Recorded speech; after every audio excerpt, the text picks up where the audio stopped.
तो फ्रेंड्स, आप सब कैसे हैं? आई होप आप सब बहुत ही अच्छे होंगे और स्वस्थ भी होंगे। मेरा नाम है ब्रिजेश कुमार और आप देखना शुरू कर चुके हैं कोर्सेस पॉइंट यूट्यूब चैनल, जो कि आप जानते हैं कि एमएड एंट्रेंस एग्ज़ाम की तैयारी के लिए जाना जाता है।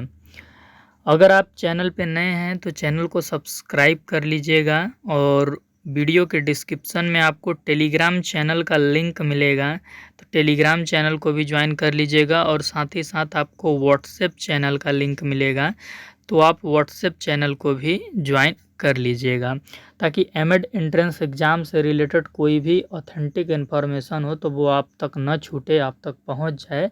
तो टेलीग्राम चैनल से जुड़ना बिल्कुल ही नहीं भूलिएगा। जैसा कि आप लोग को पता होगा कि हम लोग लगातार एमएड एंट्रेंस एग्ज़ाम में जिन टॉपिक्स से प्रश्न पूछे जाते हैं, तो उसका प्रैक्टिस सेट हम लोग सॉल्व कर रहे हैं और आज भी हम एक प्रैक्टिस सेट लेकर आए हुए हैं। आज का हमारा अपना टॉपिक होने वाला है कल्चर एंड एजुकेशन, जिसे हम हिंदी में बोलेंगे संस्कृति और शिक्षा। तो ये जो क्लास है, ये क्लास उत्तर प्रदेश की जितनी भी विश्वविद्यालय हैं जो एमएड प्रवेश परीक्षा कराती हैं उनके लिए है। जैसे आपकी लखनऊ विश्वविद्यालय हो गई, केएनआईपीएसएस हो गई, सीसीएसयू हो गई, बीपीएसपीयू हो गई, आरएमएलएयू हो गई, जीजीयूएम हो गई, और सीयूईटी पीजी एमएड 2027 के लिए जितने बच्चे तैयारी कर रहे हैं, ये क्लास उनके लिए भी है। बिहार के कुछ विश्वविद्यालय हैं, पटना विश्वविद्यालय, पाटलिपुत्र, तो वहाँ के लिए अगर आप एमएड प्रवेश परीक्षा की तैयारी कर रहे हैं तो भी ये क्लास आपके लिए हेल्पफुल है। इट मीन्स कि आप किसी भी विश्वविद्यालय के लिए तैयारी कर रहे हैं एमएड प्रवेश परीक्षा की, तो ये क्लास आपके लिए हेल्पफुल रहेगा, क्योंकि एमएड एंट्रेंस एग्जाम का जो सिलेबस होता है वो क्या होता है, सिमिलर होता है। तो आज के इस सेशन में हम लोग इम्पोर्टेंट 10 प्रश्नों को देखने वाले हैं, और ये 10 प्रश्न बिल्कुल ऐसे हैं कि इससे बाहर इस टॉपिक से प्रश्न आने की कोई संभावना नहीं है, ठीक ना। तो आप यहाँ पे देख सकते हैं कि परीक्षा में इसी तरह के प्रश्न आएंगे और परीक्षा में आपके इसी तरह के प्रश्न आते हैं, ठीक ना। तो चलिए, आप लोग पढ़ने के लिए तैयार हों तो हम क्या करते हैं, सेशन को स्टार्ट करते हैं पूरी एनर्जी के साथ।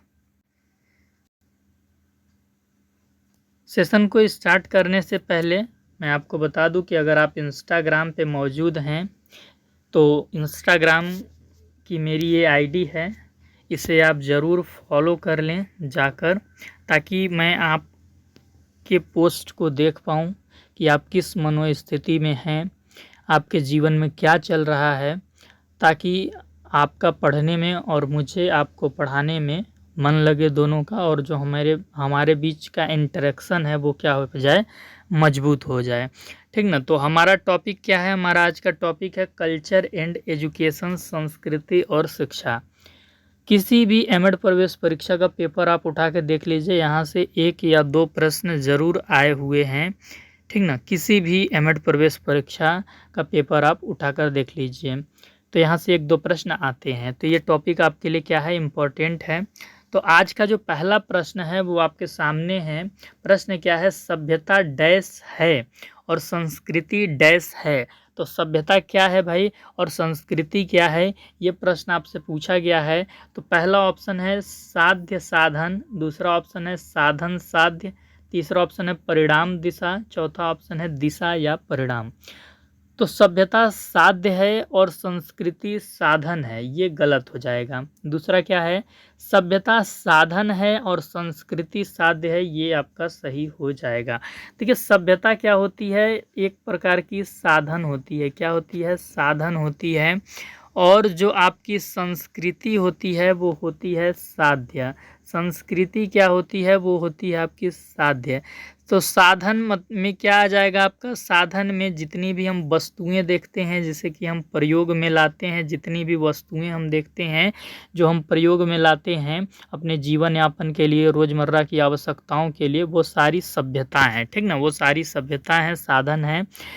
इन वस्तुओं को किस प्रकार से हम प्रयोग में लाते हैं, वस्तुओं को प्रयोग में लाने का जो हमारा कौशल है या जो कला है या जो तरीका है, उसी को हम संस्कृति बोलते हैं। और संस्कृति क्या है, एक साध्य है, ठीक ना। तो ये चीज़ आपको ध्यान में रखना है। जैसे कि एक एग्जाम्पल ले लें, तो आप एग्जाम्पल के रूप में मैं आपको बता दूं कि जैसे भोजन है, तो भोजन क्या है? एक साधन है। भोजन क्या है? एक साधन है। तो ये क्या हो जाएगा? हमारा सभ्यता हो जाएगा। क्या हो जाएगा? सभ्यता हो जाएगा। आप देखते होंगे भोजन को कई लोग कांटे चम्मच से खाते हैं। कैसे खाते हैं? कांटे चम्मच से खाते हैं। कुछ लोग भोजन को हाथ से खाते हैं। कुछ लोग भोजन को हाथ से खाते हैं, वो कांटे चम्मच का प्रयोग नहीं करते हैं। कुछ लोग खाना को भुक्खड़ की तरह खाते हैं, खाने पे बिल्कुल एकदम टूट पड़ते हैं। कुछ लोग एकदम अजीबो-गरीब तरीके से खाने को खाते हैं, ठीक ना? अजीबो-गरीब तरीके से खाने को खाते हैं कि खाना खा रहे हैं, आधा खाना उनके मुँह में लग गया है, आधा खाना गिर रहा है, हाथ पूरा गंदा कर लिए हैं। तो मेरे को मतलब भोजन को खाने के तरीके अलग-अलग हैं। तो इसी को हम संस्कृति बोलते हैं कि किसी वस्तु को, किसी साधन को हम कैसे प्रयोग में लाते हैं, प्रयोग में लाने का हमारा तरीका क्या होता है, ये जो कला होती है इसी को हम क्या बोलते हैं भैया? इसी को हम बोलते हैं संस्कृति। ठीक ना? तो आप ये चीज़ ध्यान में रखेंगे। इसी प्रश्न को हम अंग्रेजी में देख लेते हैं। आपको मैं एक चीज़ बता दूं कि आप अंग्रेजी माध्यम के विद्यार्थी हैं, चाहे फिर हिंदी माध्यम के विद्यार्थी हैं, आपको यहाँ पर पढ़ने में कोई दिक्कत नहीं होगा। कोर्सेस पॉइंट एक ऐसा यूट्यूब चैनल है जहाँ पर पहली बात तो आपसे किसी भी तरह का कोई पैसा नहीं मांगा जाता है।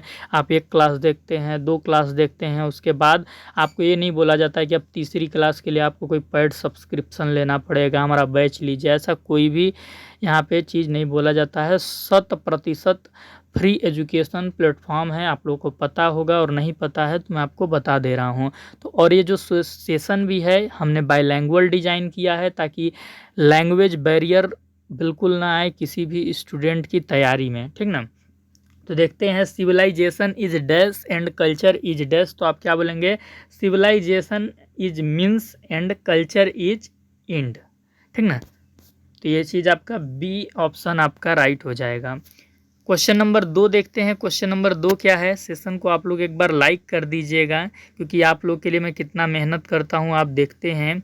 आप लोगों को अच्छी तरीके से टॉपिक समझ में आए, इसके लिए हम बहुत मेहनत करते हैं और कई दिन लग जाते हैं एक क्लास को तैयार करने के लिए। तो आप लोग सेशन को लाइक कर दीजिएगा, और एमएड एस्पिरेंट्स जो होंगे बाकी विश्वविद्यालय से भी जो तैयारी कर रहे हैं, आपके साथी हैं, मित्र हैं, अपने हित नात में इसको शेयर कर दीजिएगा, ठीक ना? चलिए, तो दूसरा प्रश्न हम देखते हैं। संस्कृति की प्रकृति है। तो देखिए, जो कल्चर का नेचर होता है, जो आपका कल्चर का नेचर होता है, कल्चर के नेचर से प्रश्न यहाँ पे पूछा गया है कि भाई कल्चर का नेचर क्या है, बताइए। कल्चर के नेचर से आपसे प्रश्न पूछा गया है।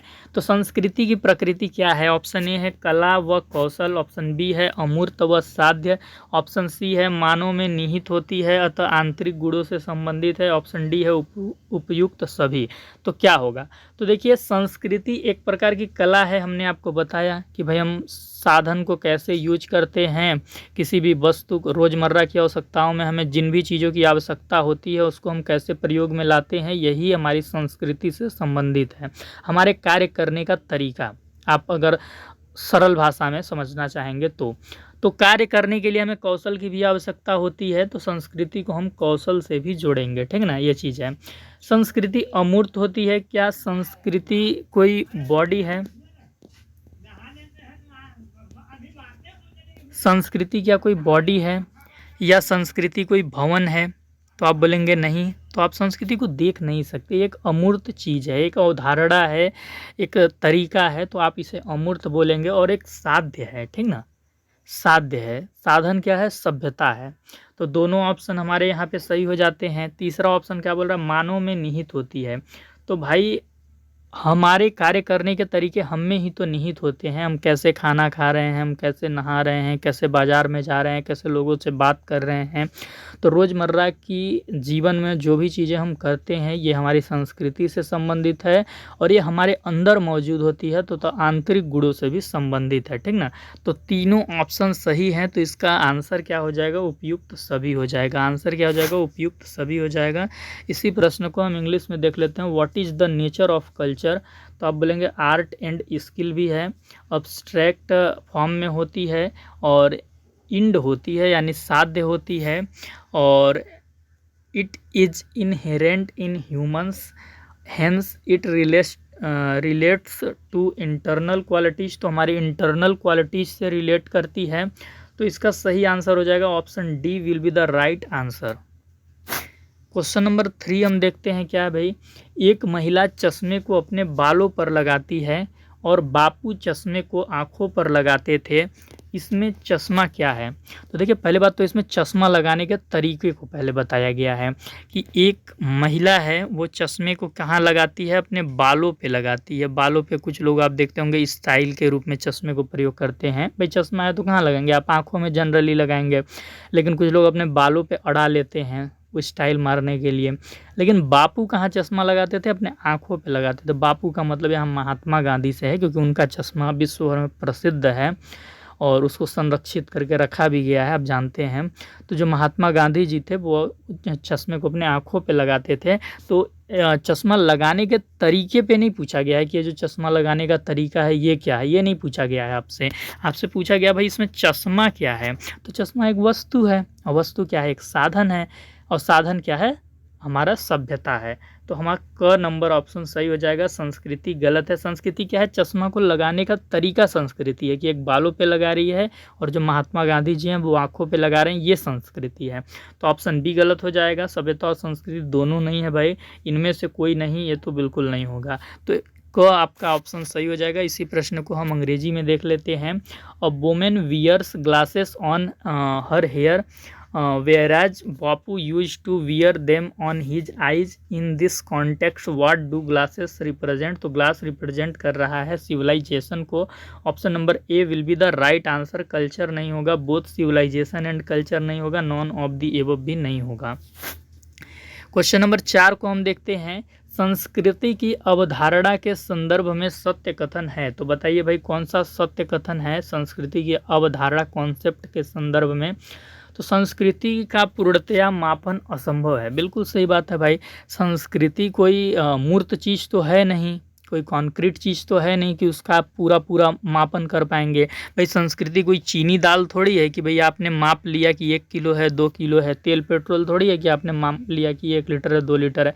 एक अमूर्त चीज़ है, एक कॉन्सेप्ट है, एक अवधारणा है, एक कार्य करने का तरीका है। तो इसका पूर्णतया मापन असंभव नहीं है। आप ऐसे बोल सकते हैं कि भाई वो व्यक्ति बहुत अच्छा काम करता है, वो व्यक्ति औसत काम करता है, या उसका कार्य करने का तरीका औसत है, ऐसा है वैसा है, लेकिन आप उसको नंबर में नहीं बता पाइएगा। तो पूर्णतया मापन संभव नहीं है। हाँ, संस्कृति की व्याख्या की जा सकती है, इसको एक्सप्लेन किया जा सकता है कि भाई एक व्यक्ति है जो भोजन कांटे चम्मच से खाता है, लेकिन जो बी व्यक्ति है वो हाथों से खा लेता है, सी बहुत भुक्खड़ की तरह खाता है। तो आप इसकी व्याख्या कर सकते हैं। वह इसमें परिवर्तन थोड़ा कठिन मालूम पड़ता है। ऐसा नहीं कि संस्कृति में आप परिवर्तन कर ही नहीं सकते, लेकिन कठिन मालूम पड़ता है। जैसे मान लीजिए कि आप हिंदी भाषा में बात करते हैं, अब आपको अचानक से कह दिया जाए कि चलिए अब तमिल भाषा में आपको कल से बात करना है, तो आप तुरंत तमिल थोड़ी ना सीख पाएंगे। तो आपके बात करने का जो माध्यम है वो संस्कृति है, बात करने का जो तरीका है वो संस्कृति है, ठीक ना। तो आप तुरंत कल को तमिल नहीं सीख सकते, आपको काफ़ी समय लगेगा। आप तमिलनाडु में जाएंगे, 6-7 महीने वहाँ लोगों के साथ रहेंगे, ऑब्जर्व करेंगे, तब जाके आपको थोड़ा बहुत तमिल आ पाएगा। तो संस्कृति को हमें ग्रहण करने में बड़ी कठिन लगता है। इसका एक और एग्जाम्पल मैं आपको दे रहा हूँ। जैसे मान लीजिए कोई महिला है, वो गाँव में रहती है, तो गाँव की महिलाओं को आप जानते होंगे कि बहुत पर्दा प्रथा में रहना जानती हैं, सिर पे पल्लू डालती हैं और बहुत ही शर्माती हैं, कह सकते हैं अंतर्मुखी होती हैं, बहिर्मुखी नहीं होती हैं। उनको डायरेक्ट आप कहिए कि भाई अब आप सलवार सूट छोड़कर कटे फटे जींस और छोटे छोटे कपड़े पहनकर घूमो, तो वो नहीं घूम सकती, क्योंकि उनको समय लगेगा वेस्टर्न कल्चर को अपनाने में, ठीक ना। तो ये चीज़ होता है। तो संस्कृति में परिवर्तन असंभव नहीं है, नामुमकिन नहीं है, होता है बिल्कुल, लेकिन थोड़ा कठिन होता है, विशेष प्रयत्न की ज़रूरत होती है। तो आप बोलेंगे पहला ऑप्शन तो सही है। भाई पहला ऑप्शन सही है। दूसरा ऑप्शन क्या है, हमारी संस्कृति वह है जो हम हैं। बिल्कुल सही बात है भाई। हम जिस प्रकार से कार्य करते हैं, हम जिस प्रकार से लोगों से संबंध बनाते हैं, हम जिस प्रकार के मूल्यों को अपने जीवन में अपनाते हैं और उन मूल्यों के आधार पर निर्णय लेते हैं, तो ये सारी चीज़ें ही क्या है, हमारे विशेषताएँ हैं, हमारा व्यक्तित्व है, और जो हमारा व्यक्तित्व है वही हमारी संस्कृति है। तो बी ऑप्शन भी बिल्कुल सही है। बी ऑप्शन भी भी क्या है, बिल्कुल सही है। सी ऑप्शन क्या है, संस्कृति को ग्रहण करने के लिए विशेष प्रयत्न की ज़रूरत होती है। तो मैंने बिल्कुल बताया भाई कि देखिए सभ्यता को ग्रहण करना बहुत आसान है भाई। आप पिज़्ज़ा नहीं खाते थे, लेकिन अगर आपको तुरंत दे दिया गया और बता दिया गया कि इसको खाने से कोई दुष्प्रभाव नहीं पड़ेगा, तो आप बिल्कुल खा सकते हैं। लेकिन संस्कृति को ग्रहण करने के लिए विशेष प्रयत्न की ज़रूरत पड़ती है, ठीक ना। ये चीज़ है कि अब भाई खाना कैसे है यही नहीं पता है, कांटे चम्मच से अभी आपने कभी खाया ही नहीं है, तो एक बैग आपको दे दिया जाएगा तो आप सहम जाएंगे, ये चीज़ है। तो इसका आंसर हो जाएगा उपयुक्त सभी। क्या हो जाएगा, उपयुक्त सभी। Which statement regarding the concept of culture is true. तो आप बोलेंगे ये ऑप्शन आपका सही है। It is impossible to measure in it completely, it can be interpreted and it appears somewhat difficult to change. कि भाई इसका जो कंप्लीट मेजर करना इसको इम्पॉसिबल है, और लेकिन इसको इंटरप्रेट किया जा सकता है, ठीक ना। और इसमें जो परिवर्तन है वो थोड़ा सा कठिन मालूम पड़ता है। बी ऑप्शन है आपका, our culture is what we are. कि जो हम हैं वही हमारा कल्चर है। Acquiring culture requires special effort. की स्पेशल एफर्ट को की ज़रूरत होती है कल्चर को एक्वायर करने में, अडॉप्ट करने में, किसकी तुलना में, सिविलाइजेशन की तुलना में। तो आप बोलेंगे option D will be the right answer. Question number 5 देखिए क्या है, पूछ रहा है संस्कृति हो सकती है, क्या संस्कृति रूढ़िवादी हो सकती है, ट्रेडिशनल हो सकती है, क्या संस्कृति आधुनिक हो सकती है, मॉडर्न हो सकती है, क्या संस्कृति साइंटिफिक यानी वैज्ञानिक हो सकती है। तो आप बोलेंगे संस्कृति तीनों ही हो सकती है, इसलिए उपयुक्त सभी हो जाएगा, उपयुक्त सभी हो जाएगा। आप देखते होंगे आप में से बहुतों के घर वाले ऐसे होंगे जो आज भी आधुनिक विचारधारा को स्वीकार नहीं कर पाते होंगे, कि लड़कियों को वो देर रात घर से बाहर नहीं रहने देते होंगे, लड़कियों को बहुत ज़्यादा पढ़ाने के पक्ष में नहीं होंगे, लिव इन रिलेशनशिप के पक्ष में नहीं होंगे। तो ये सब क्या है कि वो रूढ़िवादी उनकी सोच है, वो बदलते ज़माने के साथ नहीं बदल पा रहे हैं, ठीक ना। मशीन का यूज करने से घबराते होंगे। वहीं पे आप देखते होंगे कि आप में से बहुत सारे के घर वाले ऐसे भी होंगे जो आधुनिक और वैज्ञानिक सोच के होंगे, कि भाई बेटी को पढ़ाना है तो उसके लिए हम कहीं भी भेज सकते हैं, क्योंकि उसको हमको कल को वैज्ञानिक बनाना है, डॉक्टर बनाना है। और इसी का परिणाम भी है कि जब अभी ऑपरेशन सिंदूर हुआ था, तो आप देखेंगे कि कर्नल सोफिया कुरैशी नेतृत्व की थी। तो ये चीज़ आप देख सकते हैं। तो इसका ऑप्शन आपका डी हो जाएगा। इसी प्रश्न को हम इंग्लिश में देख लेते हैं। कल्चर कैन बी, तो आप बोलेंगे ट्रेडिशनल हो जाएगा, मॉडर्न हो जाएगा, साइंटिफिक हो जाएगा। Option number D will be the right answer. Question number 6 क्या है भाई, क्वेश्चन नंबर 6 है संस्कृति और शिक्षा के मध्य संबंध आधारित सही युग्म का चयन कीजिए। संस्कृति और शिक्षा के मध्य किस प्रकार का संबंध है, इस पर आधारित आपको जोड़े दिए गए हैं। मैच करना है कि कौन सा जोड़ा सही है, मतलब आपको पहचानना है कि भाई कौन सा जोड़ा सही है। शिक्षा की जननी संस्कृति को कहा जाता है, बिल्कुल सही बात है भाई, कि शिक्षा को जो जन्म हुआ है वो संस्कृति के कारण ही हुआ है। सबसे पहले इस दुनिया में बहुत सूक्ष्म जीव आए, सूक्ष्म जीव के बाद थोड़े से ऐसे जीव आए जिनके बारे में हमें बहुत कम विवरण पता है। फिर इसके बाद होमोसेपियंस आए, और होमोसेपियंस आए तो उन्होंने बहुत जैसे पत्थर से पत्थर जलाकर आग जलाना सीखा, कंदमूल खाना सीखा, उनकी कुछ संस्कृति डेवलप हुई। और वो चाहते थे कि जो आने वाली पीढ़ी होगी वो भी इस संस्कृति को सीखेगी, क्योंकि तभी वो अच्छे से जीवन यापन कर पाएगी। तो संस्कृति के हस्तांतरण के लिए उन्होंने शिक्षा जैसी संस्था को अस्तित्व में लाया। तो आप बोलेंगे क ऑप्शन बिल्कुल सही है। ख ऑप्शन क्या है, संस्कृति की जो सामग्री है वो शिक्षा के प्रत्यक्ष रूप का निर्माण करती है।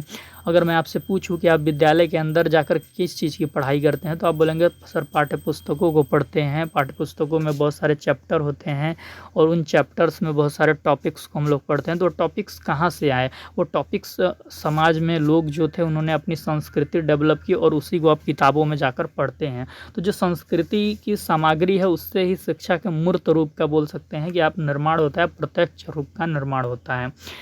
संस्कृति हस्तांतरण का उपकरण अगर मैं पूछूं कि कौन है, तो आप बोलेंगे शिक्षा है। विद्यालय के द्वारा ही हम किसी भी कल्चर को एक पीढ़ी से दूसरे पीढ़ी में ट्रांसमिट करते हैं, या फिर ट्रांजैक्शन करते हैं, आदान प्रदान की क्रिया होती है, जो भी आप बोलें।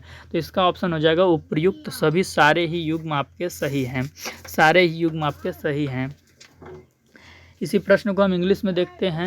Select the correct pair representing the relationship between culture and education. Mother of education किसको बोलते हैं? कल्चर को बोलते हैं। कंटेंट ऑफ कल्चर क्या करती है? फॉर्मेशन करती है टेक्निकलिबल फॉर्म, एजुकेशन के टेक्निकलिबल फॉर्म का।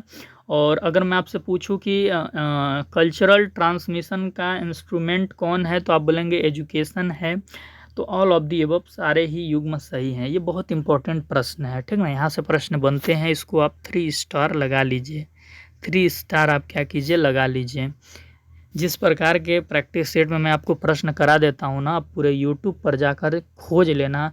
अगर कोई इतना गुणवत्तापूर्ण शिक्षा आपको प्रदान करता होगा तो फिर आप मेरे से आकर बताना, ठीक ना। एक बार आप खुद से आप देख लेना।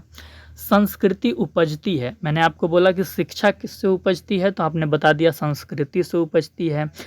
तो अब मैं आपसे पूछ रहा हूँ भैया संस्कृति किससे उपजती है, तो आप क्या बताएंगे? क्या समाज से उपजती है, व्यक्तियों से उपजती है, परिवारों से उपजती है, या समुदाय से उपजती है?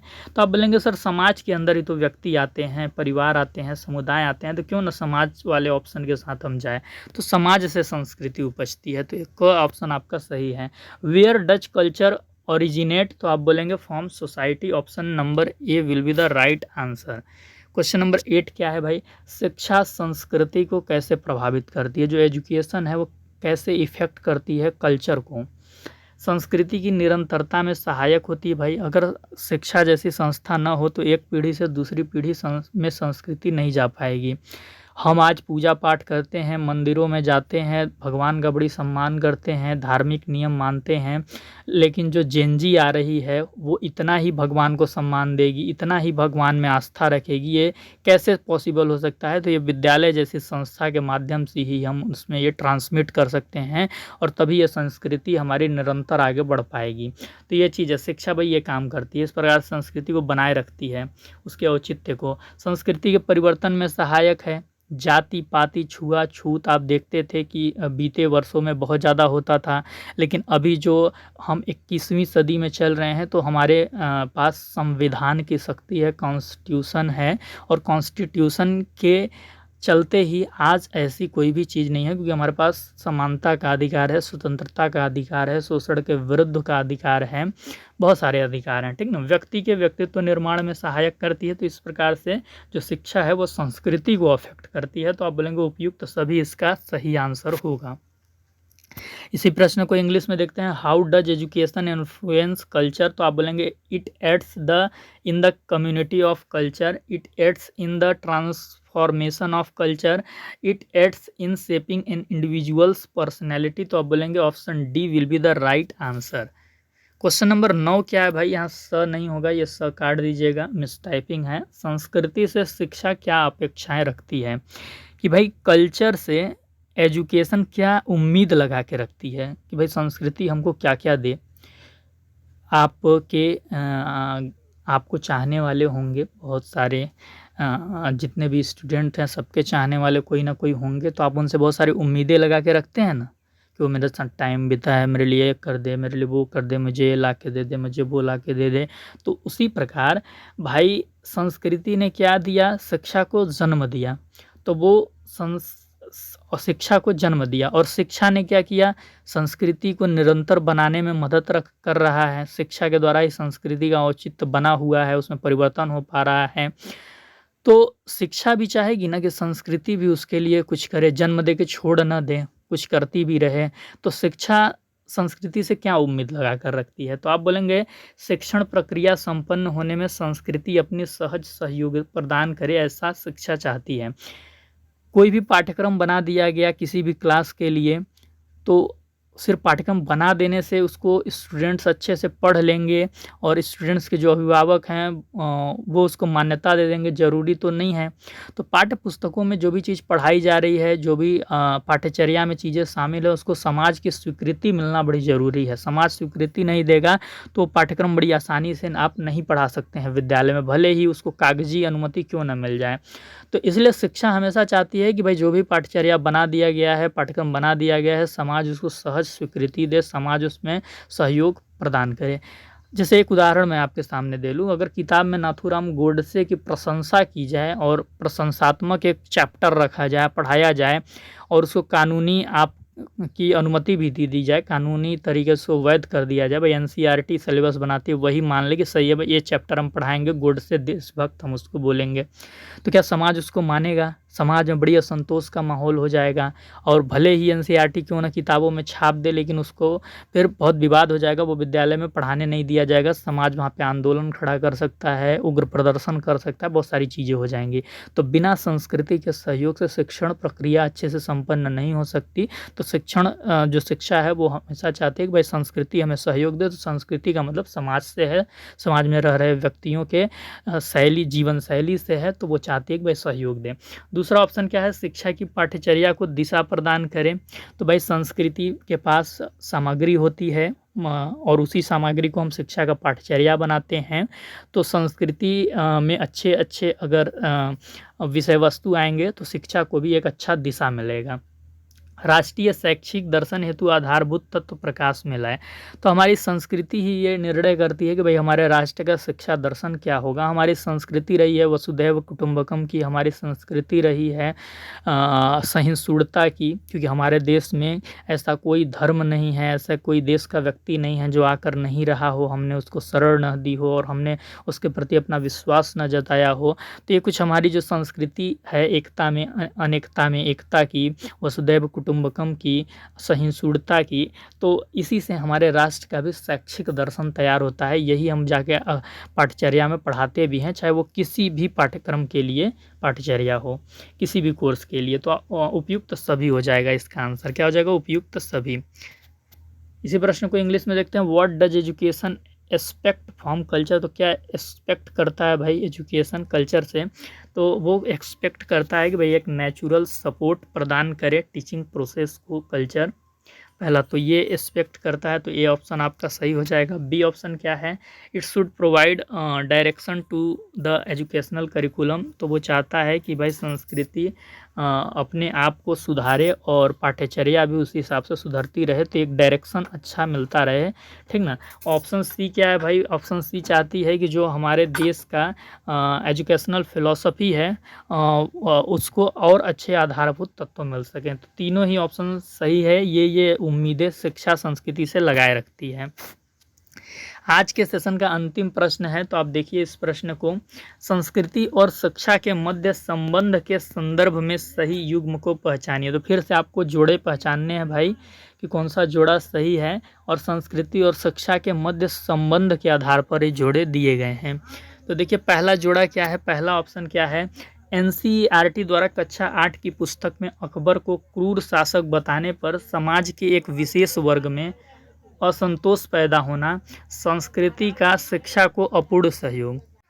तो देखिए एनसीईआरटी द्वारा क्या किया जाता है भाई? कक्षा 8 की पुस्तक में अकबर को क्रूर शासक बताया जाता है। ये हालिया 2025 का अपडेट है कि 2025 में एनसीईआरटी कक्षा 8 की नई पुस्तक है और उसमें अकबर को क्रूर शासक बताया गया। इससे पहले हम अकबर महान जानते थे, क्योंकि वो सर्वधर्म समभाव की नीति अपने शासनकाल में अपनाया था। उसने जजिया कर हटा दिया था, उसने तीर्थ करों पर से कर हटा दिया था, और सभी धर्मों को अपने दरबार में भी रखता था मंत्री के रूप में, और सभी धर्मों को अच्छे से जीवन यापन करने की अनुमति थी। तो इसलिए हम अकबर महान जानते थे। लेकिन अचानक से एनसीईआरटी द्वारा जब अकबर को क्रूर शासक बताया गया, तो सारे समाज के लोगों में असंतोष का माहौल पैदा नहीं हुआ। आप जानते हैं कि हमारे भारत में 20% मुसलमान रहते हैं, उसके अलावा 25 से 30% ऐसे हिंदू भी हैं जो सेकुलरिज्म की विचारधारा में विश्वास रखते हैं, और जो इतिहास है उसको वो उसी रूप में स्वीकार भी करना चाहते हैं।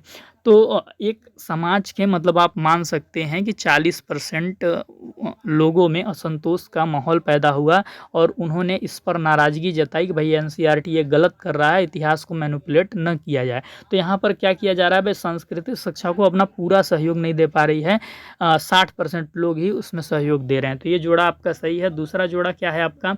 सती प्रथा पर रोक व लड़कियों की शिक्षा को अगर प्रोत्साहन दिया जा रहा है, तो ये शिक्षा क्या कर रही है? यहाँ पे संस्कृति में परिवर्तन नुकसान कर रही है, तो ऑप्शन बी आपका यहाँ पे सही है। ऑप्शन सी क्या है, घर वालों द्वारा बालिका को नाइट बर्थडे पार्टी में जाने से रोकना रूढ़िवादी संस्कृति को दिखाती है। तो उपयुक्त सभी यहाँ पे आंसर हो जाएगा। इसी प्रश्न को हम इंग्लिश में देख लेते हैं। Identify the correct pair regarding the relationship between culture and education.